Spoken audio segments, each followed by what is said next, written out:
Hello. I've always had grandeur ideas um, of what I would like, right? I think we all have. And one of the things that I have been processing over the last little while has been, how do I begin to save?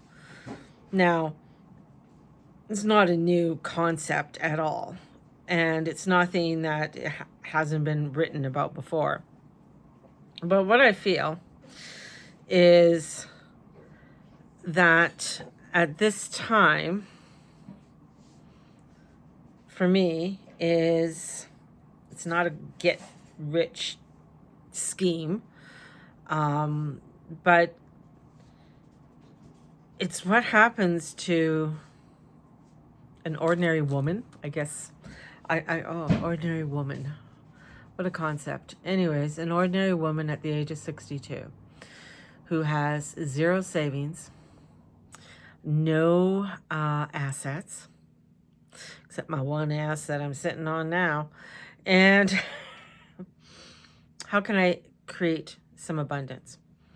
Now, a little bit of back history on me, and this isn't an excuse, or I'm not trying to, cause, what do you call it? Hi, and welcome to my new series. A new series on a little experiment. It's going to be a real journey of taking back money, my money, one step at a time. And it's not a get quick rich kind of scheme. This is a journey of a ordinary woman, me, who basically doesn't have any savings and was at the age of 62. And to go back to work, unfortunately, would be very difficult for me to do because of some injuries that have happened from a car accident. And I think the story isn't anything new for anybody, but it is something for me to begin to look at. What is this journey going to look at? And that's why I call it the $5 experiment. And the $5 experiment is, right now, it's just putting $5 into a separate savings account. And then from there, I do have, and I opened up quite a long time ago. I'm Canadian. So I find that it's kind of limited on how we can invest in Canada when you are on a very limited budget. And so I have a BMO account. So I have a BMO investment line. And so I have a little bit of shares, 2 shares that I totally forgot about. Not a lot. I think it's like $90 in there. And there's also another account that I have to pay off there. So I have to figure that out. But it's not a lot. It's about $100. But in saying that it's not a lot, it is a lot, because $100 to me is groceries, or it's to put money down on my cable bill or something like that, right? I don't have a vehicle at this time, so I don't have the expense of a vehicle, which is a bonus. So my mode of transportation is bus. So if I need to go anywhere, it's either a bus or an Uber. I don't like taking Ubers. I really don't. I don't like, I'd rather take a bus if I can, and then figure it out from there. So, this is my journey. My journey is what it is. What am I trying to say? What is this going to look like, right? And getting from point A to point B, and creating a world that can bring in abundance. Now, I don't believe in budgets have never worked for me. I don't know about anybody else. I've tried to do budgets, but things always pop up. Craziness. And I do have 4 children, and when they were growing up, always had expenses for something. We were very blessed because we had my parents. My parents helped me out quite a bit on helping with the kids. Now that I don't have my parents have passed on. I have not been a person who was taught I know about money. Like I know I'm inquisitive. I read books, but I have not been. I've always felt a lack, my lack. I've always felt like I didn't have enough. I've always been around people that said, "Oh, you got to borrow from Peter to pay Paul," and "Oh, you can never go on a budget," or "You can't do this and you can't do that," and that, even though I didn't believe it, right? And my father would always say, "Oh, you don't have two dimes to rub together. You know, you can't buy your way out of a paper bag." I don't know if any of you have ever heard any of these sayings, but a lot of them, even though you may not believe them, they are within the subconscious. And it's amazing how the subconscious rules your life, right? Subconscious rules in how you choose things, how you buy things, just how you do a lot of the things that you do day to day. It's ruled by the subconscious. And in understanding that, now I'm also a spiritualist. I teach spirituality, and I am a psychic. I've done many readings for thousands and thousands of people. I'm also an astrologer. And in doing all of that, and in my journey, I have learned that I always ran from lack. I didn't run from prosperity. I didn't run from a place of bringing peace into my life, even though I thought I was. But in many of my actions and in many things that I've done was always, I feel there was lack there. Always felt somebody else had it better, or somebody else had, they were doing the same thing I was doing. And all of a sudden their life blossoms, or things happened for them. And so then, of course, my human design is a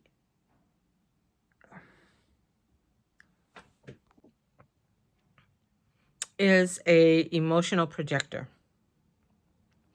Now, an emotional projector is in a hustle. And so this isn't 100-day hustle. And I'm not here to prove. This is where I'm more here to observe, understand, and share what I learn. That's what a projector does. And people come to a projector, like most of my clients are manifestors, manifestor generators, come to sit with me to learn. And as they're sitting with me to learn, it comes to be, for me, it's not that I have all the answers, but it's about looking at this, especially this challenge, is to sit with my emotions around money and wait for emotional clarity, and not to do things by impulse. I'm very good at doing things at an impulse. Have ideas, go out, go do it. But then I don't get the reaction, or I don't get the people responding. So this is where it's sitting with the energy, sitting with how it looks like, and add what feels sustainable. So it could be that $100 might feel sustainable, but then the next time it's only $5. So what are my emotions that come up? And a lot of anxiety comes up. Whoa. When I think about putting money in. Now, I've invested before, but it's never lasted long. And because I get anxious on what if? What if this happens? What if that happens? Maybe I'll need it. Oh my God. And I also have, being a Cancer moon, Cancer rising, and a Scorpio sun. And my Mercury, Neptune, and Venus are all in my Scorpio as well. I have Jupiter in Aries, and Saturn in Aquarius. I'm trying to think of my chart. So I know most astrologers would say, can't be astrologer if you can't remember everything. I get brain farts very easily. And my brain, sometimes I can remember things very quickly. Other times I can't. I've always been that way. I've always found it very difficult to remember a lot of things. And unless I see it, not so much reading it, but seeing it. So I also have that. And then I have Uranus and Pluto in Virgo. So this is where stepping into this energy or stepping into this newness for me is not so much of being of service, but also learning how to be of service for my own self. Having Cancer moon and Cancer rising, I've learned over the years that being very empathic, that when people ask me something and maybe I don't have the answer, I can feel their frustration or their upset or sadness or whatever it is, right? And then I would take that on for myself. Now that's part of the money too. So if my kids came and asked me for 20 bucks and it was my last $20 and I could feel their desperation or whatever it is, I'd give them the $20, right? So learning that and understanding that is helping me to learn how to change in my spending, right? And changing in my spending, one of the things now that I don't have a vehicle or anything is that I don't go to Starbucks every morning. I used to go to Starbucks every single morning, and that was part of my routine. I would get up bright and early and leave the house and go to Starbucks and come home. And when I worked, I went to Starbucks every day. Starbucks is my go-to place. And it's just, I've worked at Starbucks for many years. And I know a lot of people say they don't like the drinks anymore. They're watered down or whatever. I only drink one thing. I don't go for the elaborate menu. I go for Quad Grande Americano Misto.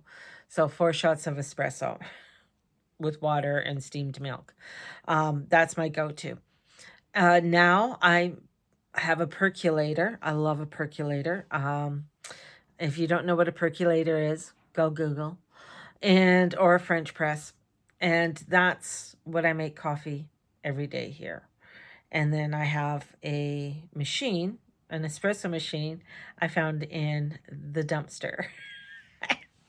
Somebody didn't work. It works perfect. There's nothing wrong with it.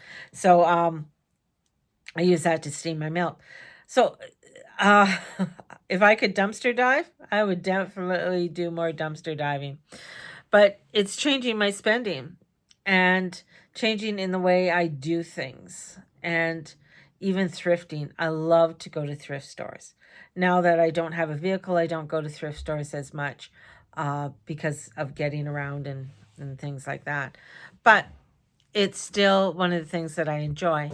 And I think as the weather starts to improve here right now, I know other places in the world are probably, it's summertime here in Calgary. Second day of summer. But it's not summer. It's windy. It's cold. There's places, flooding and all kinds of craziness. So when it starts getting a wee bit nicer, I'm going to start busing to different thrift stores and take you along on my journey, just to take a look at the thrift stores, to see what I buy and see the lovely things that I find. I'm also a plus size person. I'm not exactly a small wee girl. I'm a girl with a little bit of size. Well, a lot of size, actually. And this, too, comes into play with I'm looking for clothes or looking for something.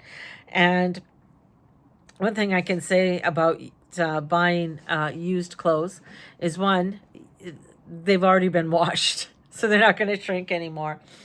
And they've like the test of time, so they've gone through the test of time. So that's other the ways of doing and saving money as well. The other thing right now where I live is not, we live in a suite. It's a walkout basement. So we live, that's where we live. And it's reasonable. It's a 1-bedroom. It's not the perfect place. Living in a basement suite is not always warm. So hence we might spend a little bit more on heat per se. But we have a beautiful backyard, which is nice to take the dog out in the backyard. And we have a wonderful neighborhood that we live in that we can go for a walk in. So there are some pros to it. And we are by a major bus line. and beautiful parks. And the river's not far away as well. So there's a lot of pros for us living here. And our rent is quite reasonably priced. And we have a great landlord. So that is, we've never been in a position to buy. Or we never even put ourselves in a position to buy. That's the other thing too. So, there's pros and cons to it as well as you move along.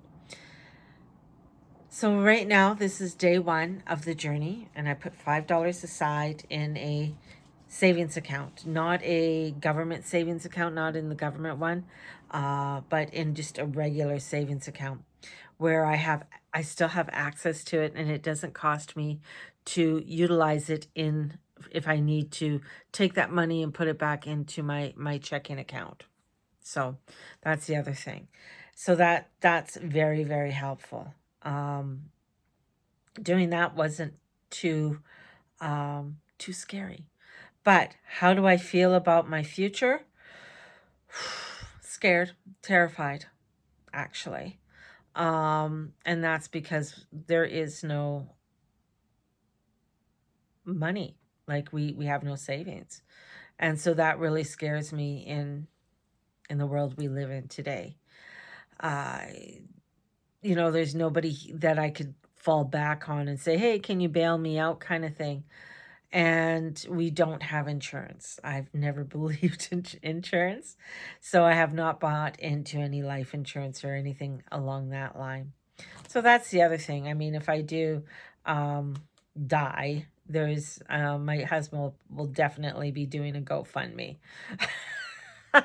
to pay for the funeral and for funeral costs. And so, but as I said, my kids have asked me, well, what do you want for a funeral? And I've always said, put me out in the middle of a lake with a bunch of fireworks and explosives and sit and blow me up. But I think that would probably cost more than an actual funeral. And I've been told by all my children that it's illegal, Mother. You can't do that. So whatever. Anyways, that's where I'm at today. And this is day 1. And we will see. I will come in and tune in to see what's going on in the next couple days and how I feel about everything as I go forward. So have a great one, and we'll talk to you soon. Bye-bye, everybody.